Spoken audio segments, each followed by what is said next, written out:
Hi, this is Mike from Mike's Unboxing Reviews and How To, and today we'll be taking a look at ThermalTake's slightly unusual Divider 300 TG ARGB. Keep watching to find out more.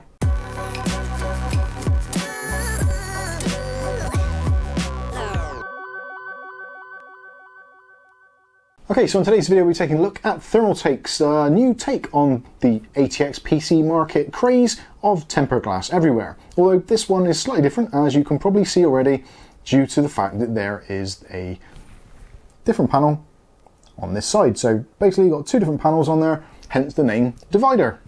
Pretty clever, I like it.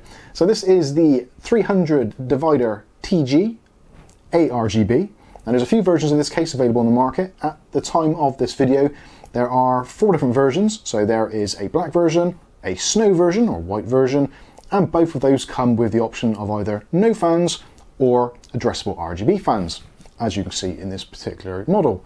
Starting price, £79 in the UK, around about $79 in the US. Obviously, do shop around, prices will fluctuate. I'll put some links in the video description so you can check out prices in your local area. But this is actually a very unusual case.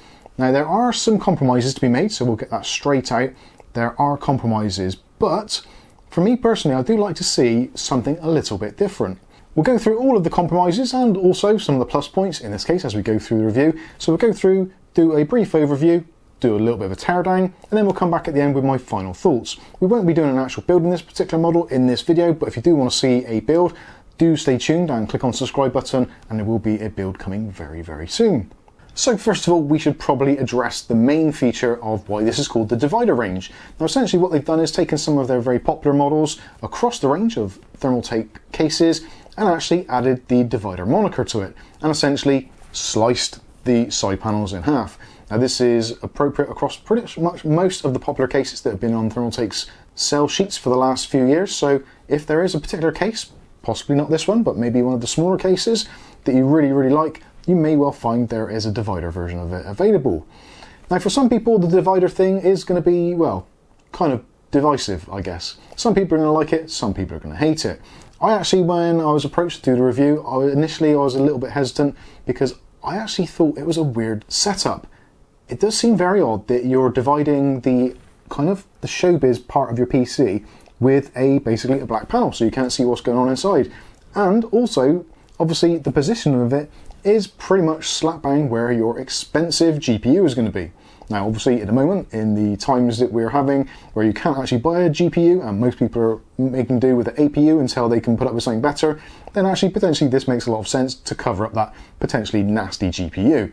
But when things change and graphics cards do become available again, you're going to want to show off your pride and joy, which is going to be slightly difficult in this particular case.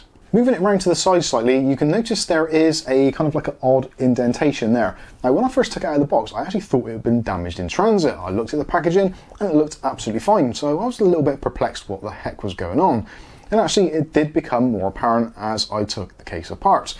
So taking the case apart is a relatively straightforward process of just loosening off 2 of the thumb screws, and then this section just removes on its own.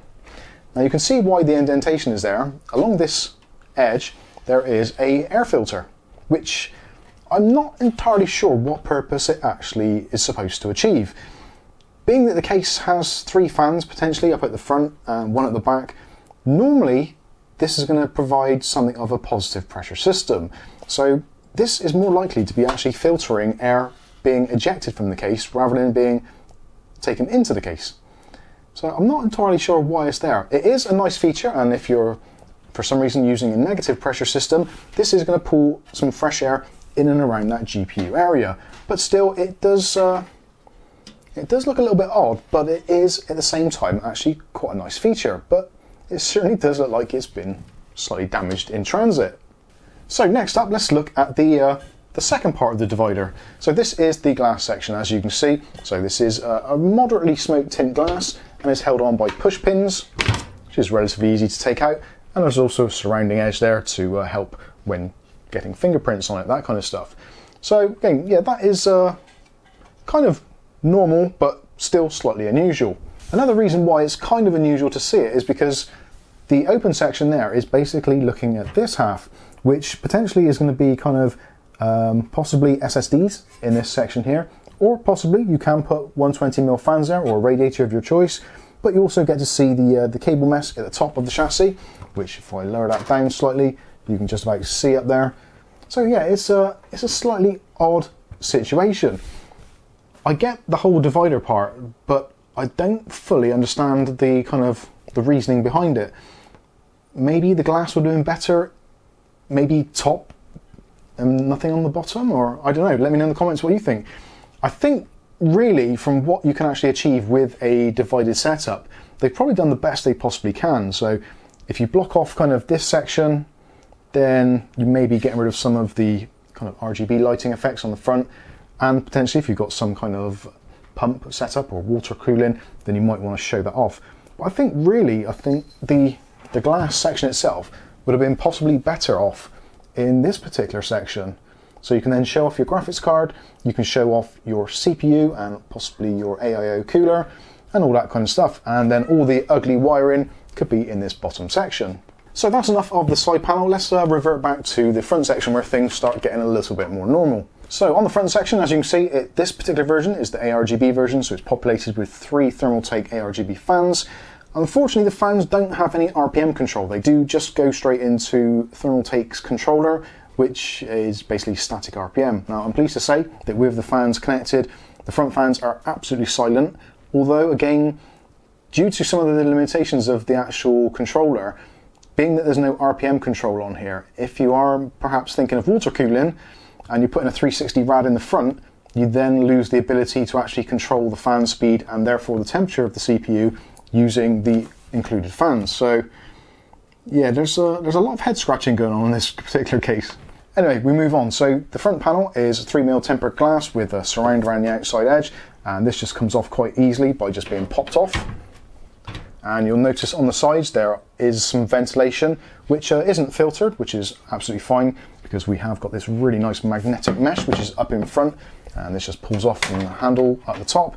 There's 2 little lugs at the bottom which hold it in place, and the mesh doesn't have any kind of plastics or any support grids, so you are going to see your fans in the RGB goodness as it is intended to be seen. It does fit back in there relatively easily. There's 2 little lugs at the bottom, so that just pops in and it's magnetic and kind of pops into place. Moving those sections out of the way, we can see now we've got the 3 ThermalTake addressable RGB fans, and also we've got the ThermalTake logo at the bottom here. A nice feature of this actually is the fact that this entire section can be taken out. So you've got 4 screws, 1 there, 1 there, 1 there, 1 there. Undo the screws and this entire panel can come out. So if you are planning on putting a 360mm rad in there, or maybe a 240mm rad, that kind of thing, then you can fit those in there quite nicely. You could, if you want to, put a 280 in there, or maybe some 140 fans. I did see that there is a potential that you can pick this up with 140mm fans as well. I haven't actually seen that stock keeping unit as of yet, so I won't be linking that currently, but if it does become available as the future comes in, then I will link that in the bottom also. Although I think really for this kind of look of case, 3 120mm fans probably just suit it very, very well, because it is kind of quite a tall case, and I think it gives it a nice, pretty elegant look actually. So let's take a look back on the inside. So again, we've got a removable panel. So this section here is available to put in either 3 2.5-inch drives, so whether that's mechanical drives or SATA drives, that kind of thing, you can put those on there. Or you can remove it in its entirety, and then this gives you access here to put in a 240mm radiator or 2 more 120mm fans. Again, it's a slightly odd setup that if you do put a radiator in there, because of how this is pushed back into the case, if you did put a radiator in there, a slightly thicker one, possibly like the Arctic freezer, then this is going to stick out quite a bit and actually may impede on what graphics cards you can put in your system. This is going to limit you down to around about 270 mils graphics card wise. If you're going with just 2 fans in there, that's going to be absolutely fine. It'll be flush with the motherboard. So that is going to be allowing you to put in anything up to 370 mil graphics cards, which is pretty insane. Obviously, it may impede slightly on the front there. If you do have a AIO 360 mil rad, then this is going to take up another maybe 25, 30 mil, that kind of thing. So do bear that in mind. It's nice to see some rubberized grommets there for passing cables through, all that kind of usual stuff. Although it is a little bit tight, if I'm completely honest with you. I'd like to have seen them a little bit wider. There isn't a great deal of depth in the back panel, which is something not normally seen on ThermalTake cases. Normally you've got plenty of room in there for stuffing cables and that kind of thing, but this one actually does have some pretty close tolerances at certain places. Now that is going to aid cooling, especially in this section, because the fans are going to be pretty much up against this removable filter and also the ventilated back section, so you're going to not be losing some of that static pressure from the fans. But for cable management purposes, it is going to make things a tiny bit more trickier, as we'll see when we spin it around. Motherboard support wise, ITX, micro ATX and ATX, and also extended ATX if you wanted to, although again, because there isn't a real kind of spec for eATX, then do take advantage of the measurements. We'll put those in the links as well, so you can see how far out your board's going to come. Obviously as well, if it is going to extend too far, you may have issues with clearance for 240mm AIOs. If you're using fans, it's going to be fine, like we said before, although you may start interfering with some of the edges, so yeah, do bear that in mind. All of the motherboard standoffs are pre-installed in the ATX format, so that's absolutely fine, ready to go straight out of the box. And at the top of the case, there's plenty of pass-throughs, especially in this top section, which actually does seem to be slightly odd. You've got 3 huge pass-throughs there, but on top you've only got the option for either a 120 or a 140mm fan. There's no radiator support on the top whatsoever, really. You may want to put a 120mm on there, but I think that'll be a little bit wasteful. Yeah, it seems like a slightly odd situation. It almost is very reminiscent of the kind of the NZXT S340 range, where you had that single top mounted fan, which, as most of us know, isn't particularly good for cooling. I would have much preferred to seen a full length perforated section for adding a radiator at the top as well. Again, some of the compromises which we have with this particular case. It's really disappointing because the case itself, I think, looks absolutely stunning. And with the split section, once you kind of, your mind gets past the whole, oh, it's different thing, I think it looks really, really nice, but it just seems there's so many little compromises in this design. Anyway, moving down, so we've got a massive cutout there for gaining access to the back of the CPU area for, again, water cooling, which realistically, you probably are going to have to go down the water cooling route in this particular case. Another compromise which we have to make with this is the fact that most 120mm coolers, or tower coolers for that matter, physically won't fit in here. You have a maximum clearance of CPU coolers of 145mm, which some of them you might just squeeze in. Now a lot of this is due to the fact, as we've seen earlier on the divider, where you've got that kind of airflow patch in the section, because that sticks out maybe about 10-15mm, that is space which could have otherwise been utilised by a larger air cooler. Again, a strange compromise, but for most people, I think if you are going to be doing any cooling in this, water cooling probably is what it's best suited to, or obviously a shorter tower cooler. Moving down even further, so you've got some cutouts at the bottom here for passing through your I/O cables for your HD audio, USB, etc, etc. And also you've got a grilled section here as well.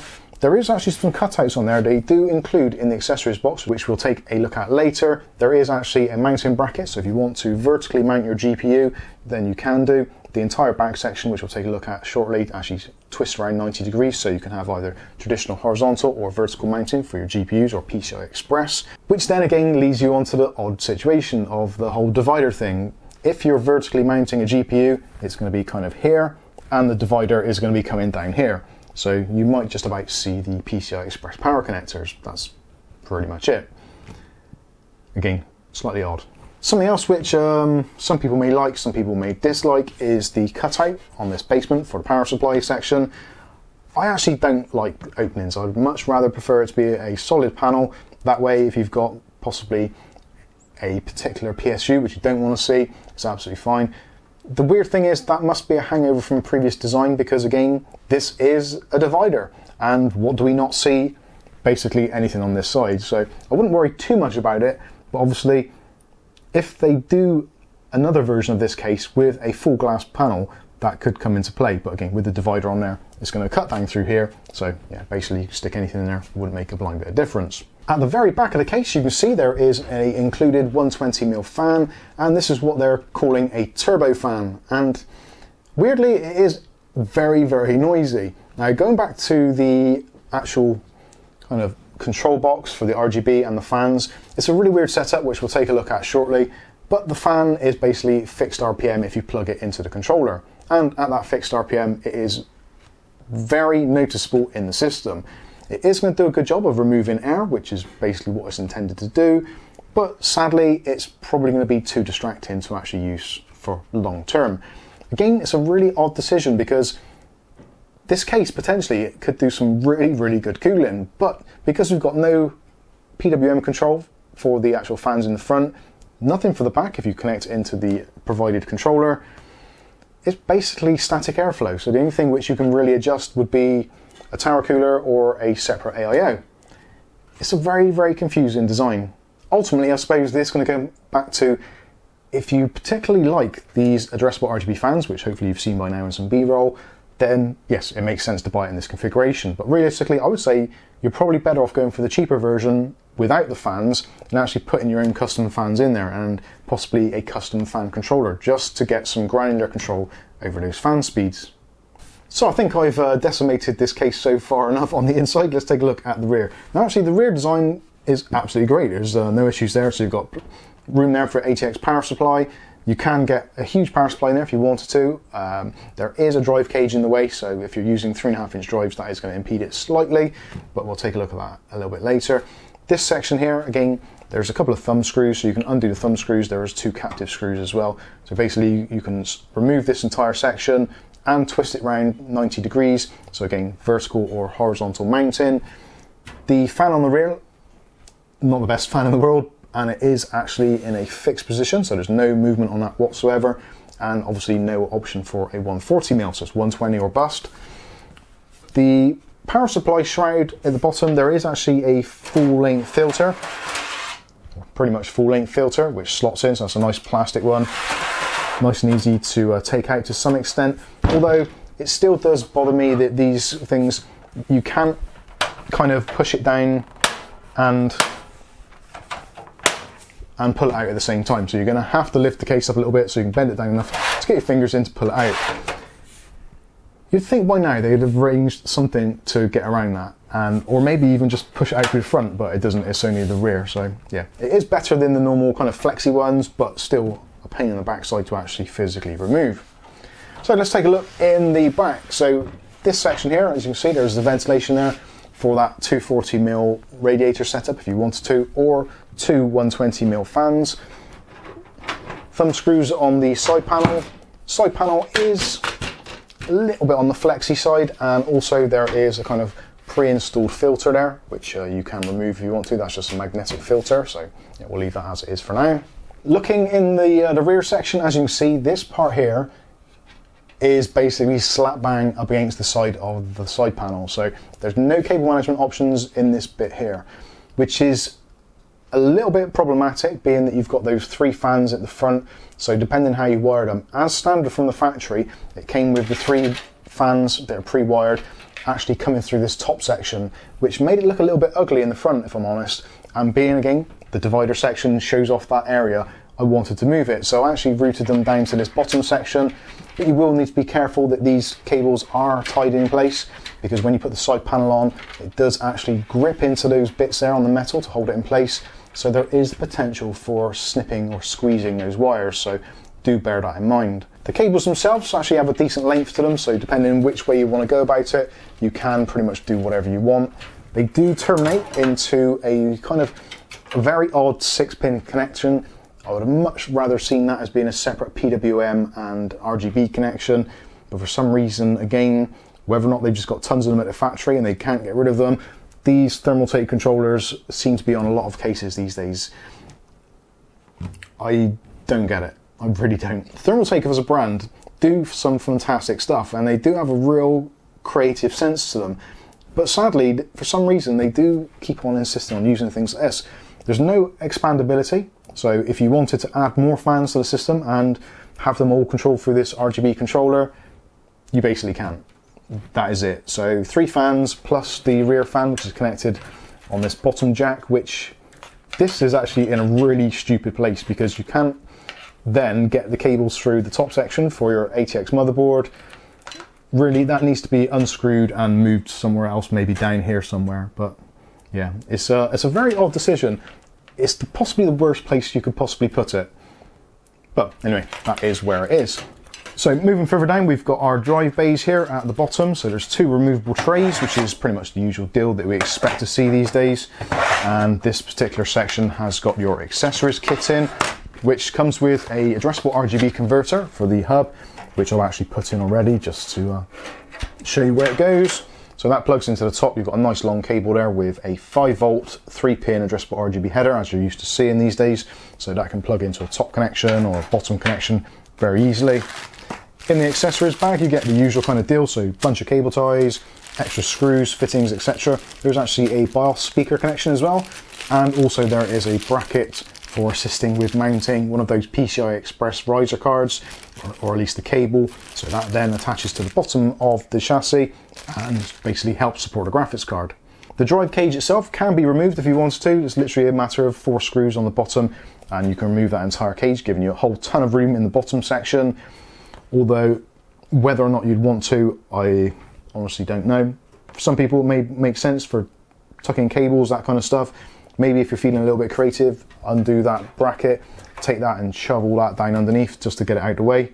Potentially that could work out quite well. The actual Rgb controller itself is powered by a single SATA connector, which we're kind of used to seeing these days.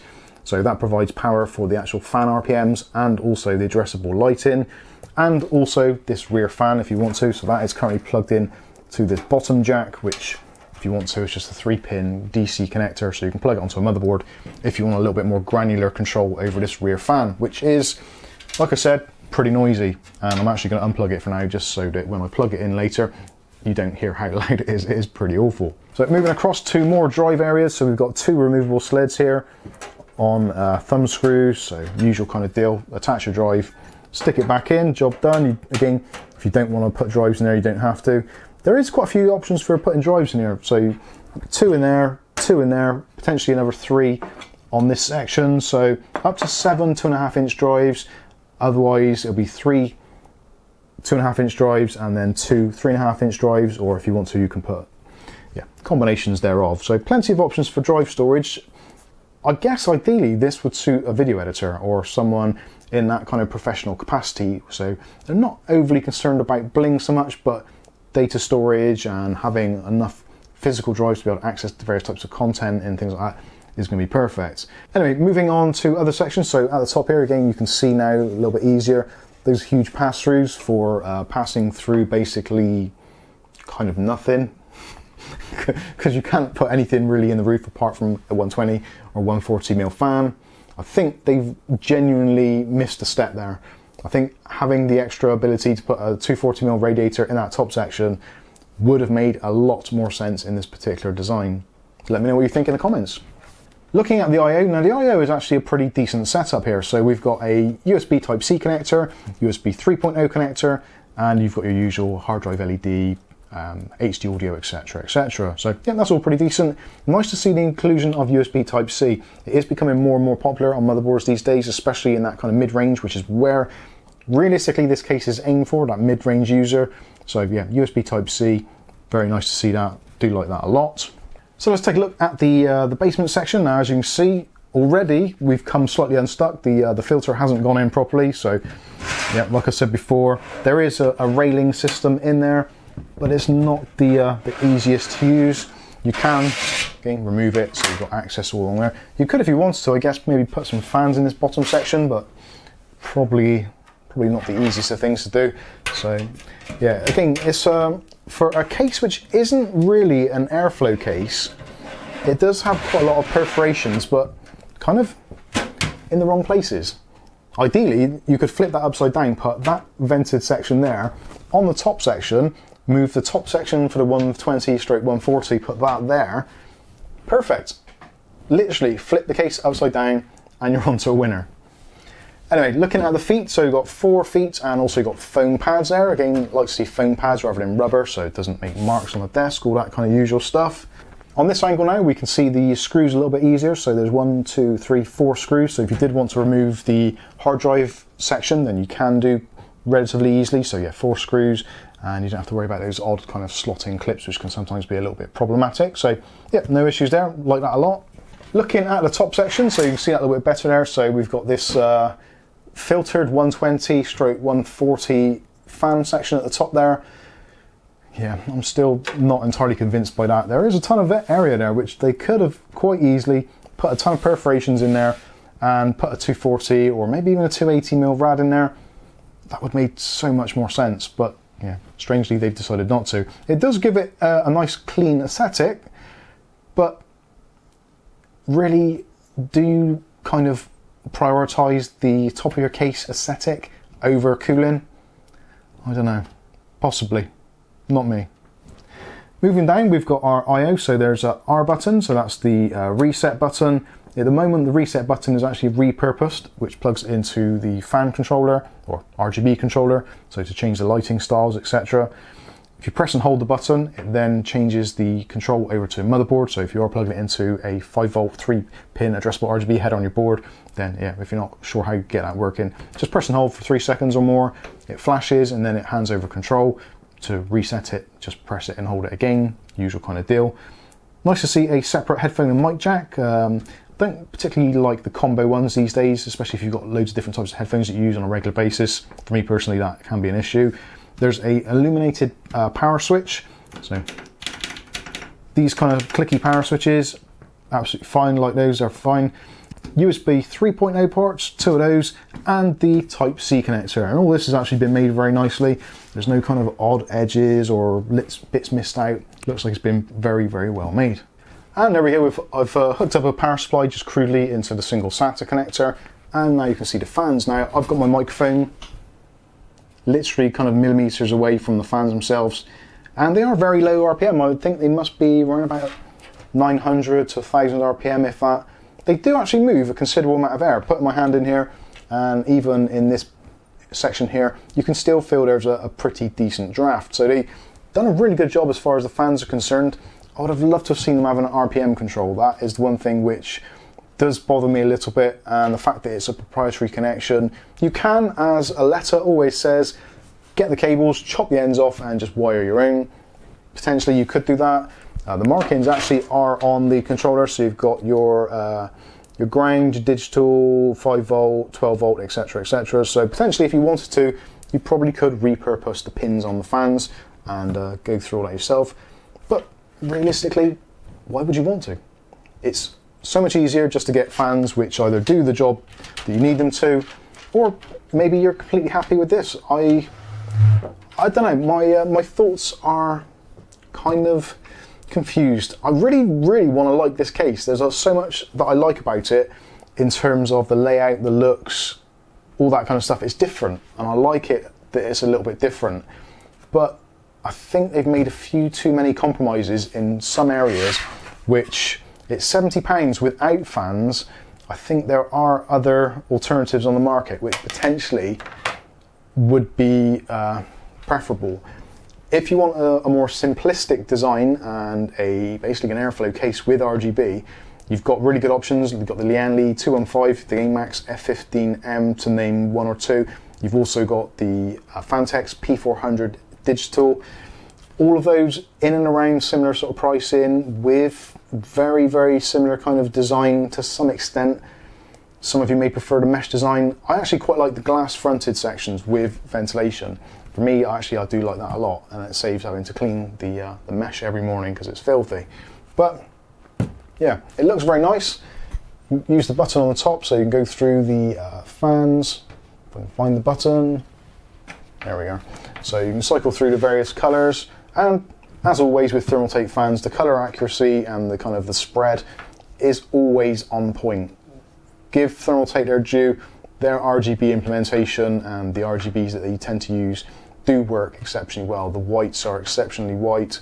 Yeah, it's a very, very nice setup. The Unicorn Puke looks very, very nice, and the colours are all very, very good.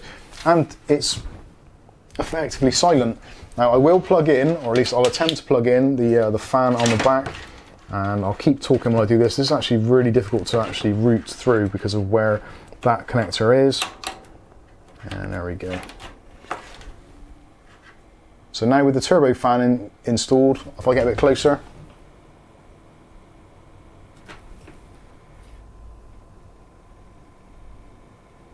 there's a lot of fan noise in that fan, which I personally don't like.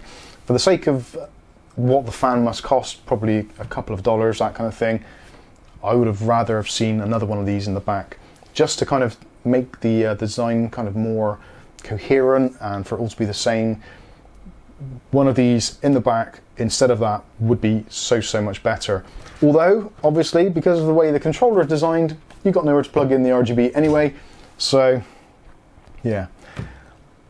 I think if you're planning to use this setup exactly as it comes out of the box, and just put a motherboard in there, maybe the stock cooler, a couple of drives, and just enjoy it for what it is, especially with that front I/O, which is fantastic, all of it being USB 3 and Type-C as well included, I think you're onto a winner.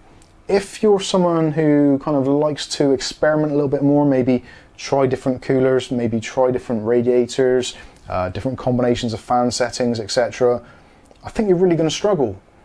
The controller which is included in here is frankly garbage in my opinion, for someone who likes to tinker. Now, I'm very thankful for ThermalTake for sending me this for review free of charge. They haven't asked me to say anything. Obviously they would prefer if I was positive on my review, but I think for the money, the build quality is fantastic. The fans that are included up front, yes, fantastic, excuse the pun. It's just a real shame that they've included that controller again. That really does annoy and removes basically any level of flexibility or extendability of the cooling system. Now obviously, if you wanted to, if you buy this as the base model for around about £79 here in the UK without the fans included and without the controller, that then gives you tons more flexibility. You can put in your own fans, your own controller, whether you use ThermalTake's own other higher end stuff, whether you get a set of the up here fans like we've got in the case behind, basically anything you choose on the market. The world is your oyster, as they say. You can put in there whatever you want. It's £79. I don't know whether it's a good enough price to beat off the competition of what is out there around this price point in the market. It's a really confusing one. I really love the divider look, I really do. The more I see it, the more it appeals to me.